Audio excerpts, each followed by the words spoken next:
Ya, untuk budidaya entok di kandang saya ini memang populasinya belum banyak, baru sekitar 50 ekor ya. 50 ekor ini sudah dimulai sejak sekitar 3 tahun yang lalu ya. Sebetulnya kalau melihara entok itu sudah sangat lama, mungkin sejak saya kecil ya.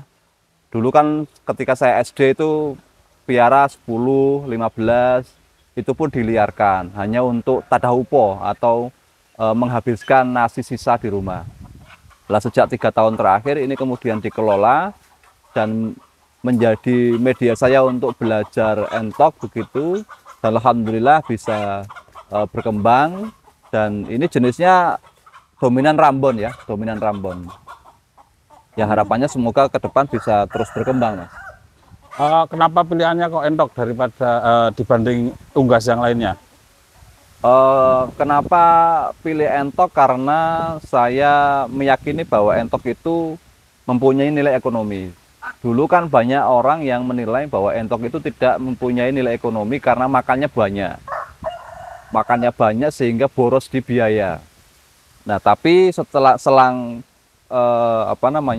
tambahnya informasi, tambahnya jaringan, pertemanan sesama peternak entok, ternyata entok pun bisa dimanajemen dengan pakan yang murah.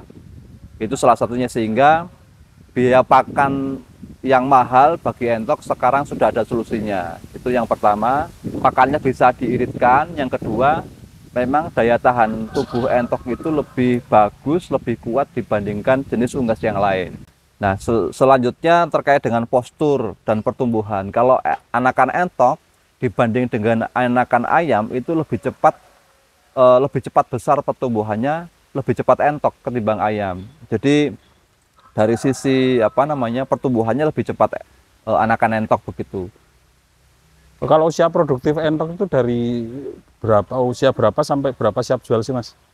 Kalau untuk betina mulai dari usia pecah telur sampai kemudian mulai bertelur ya sekitar 6 bulan sampai 7 bulan sudah bisa bertelur, tergantung kualitas pakan. Kalau pakannya bagus ya biasanya 6 bulan sudah mulai bertelur, tapi kalau yang pakannya biasa-biasa saja ya 7 bulan sudah mulai bertelur begitu.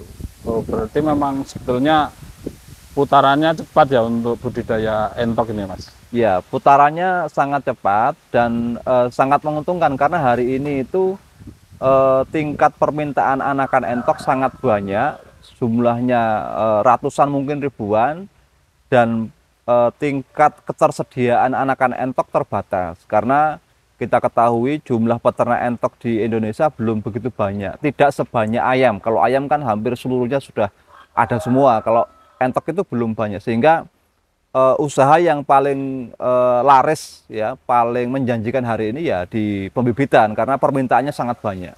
Oke. Untuk pemula nih, Mas, mungkin masukannya untuk pemilihan tempat atau lokasi, dan memungkinkan nggak ini dilakukan di daerah perkotaan atau yang padat penduduk gitu, Mas? Karena memang terkenalnya kan entok ini kalau nggak di kandang. Memang usaha entok identik dengan usaha di pedesaan ya. Karena apa? Karena di pedesaan itu sumber pakan alternatifnya itu melimpah. Kayak keong sawah itu adanya di desa. Kemudian tanaman-tanaman rumput odot, rumput indigo vera, dan lain-lain. Pokoknya pakan alternatif itu adanya di desa. Sementara kalau di daerah perkotaan itu pakan alternatifnya itu bukan lagi dari alam, mungkin limbah rumah makan itu juga pakan alternatif, cuman konteksnya sudah berbeda. Nah, kalau kalau lokasi sih sebetulnya bisa diatur, di desa juga bisa berjalan, di perkotaan juga bisa dilakukan ya. Hanya saja memang tata kelola kandangnya harus dibikin yang sedemikian rupa khusus untuk yang di wilayah perkotaan agar tidak mengganggu warga sekitar, karena entok ini kan kotorannya itu kan basah ya, basah. Kalau kotoran entoknya basah maka amoniaknya biasanya tinggi. Maka kemudian bisa diatasi amonia itu dengan pemberian EM4, disemprot EM4 langsung ke kotoran atau dicampur dengan pakan, itu amoniaknya sudah sebagian sudah hilang lah, bisa dikatakan sudah hilang. Seperti saya ini saya campur dengan E4 dan tidak bau sama sekali. Bisa bisa Coba. dirasakan ya, memang nggak bau di kandang saya ini. Oke. Terus ini Mas, harus memiliki untuk budidaya entok ini harus memiliki waktu khusus atau memang bisa untuk sambilan, maksudnya untuk pegawai dan lain-lainnya itu bisa nggak memelihara entok ini Mas? Ya, untuk memelihara entok skala 100 ke bawah itu relatif masih bisa dilakukan seorang diri. 100 ke bawah masih dilakukan mandiri sendiri bisa. Karena ya dibutuhkan kan paling pakan pagi dan pakan sore. Jadi sehari itu makannya 2 kali. Misalkan kalau ada yang pegawai PNS misalkan begitu ingin piara entok ya pagi ngasih pakan sebelum berangkat kantor jam setengah 6 misalkan. Kemudian sore setelah pulang kerja jam 5 itu bisa ngasih makan entok. Saya kira masih bisa disambi dengan kesibukan-kesibukan yang lain. Berarti bisa untuk pendapatan tambahan ya? Iya, bisa digunakan untuk pendapatan tambahan sambil memanfaatkan lahan-lahan yang kurang bermanfaat. Oke, kalau selama ini Mas, pendapatan dari budidaya entok ini sendiri yang sudah dirasakan Bang Rinto apa ini? Kalau saya relatif ini kan masih muda ya, masih muda, jadi belum berproduksi maksimal. Tapi kalau beberapa yang dulu pernah berproduksi relatif menjanjikan karena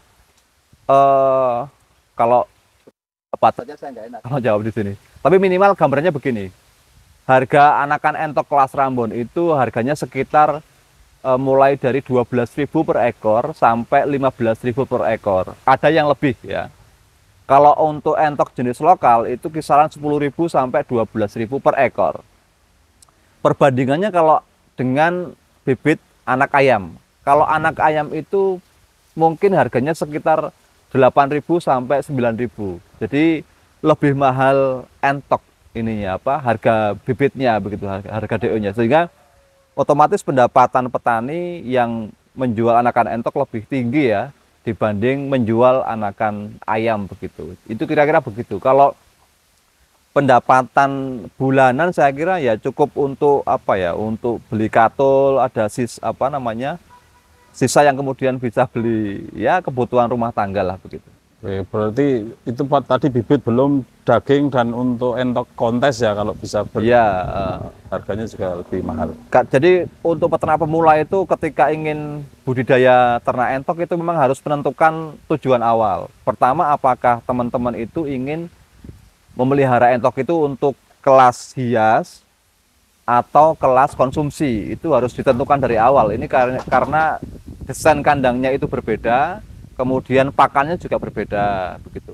Manajemen perawatannya? Ya, manajemen perawatannya juga berbeda. Kalau misalkan kayak melihara entok jumbo.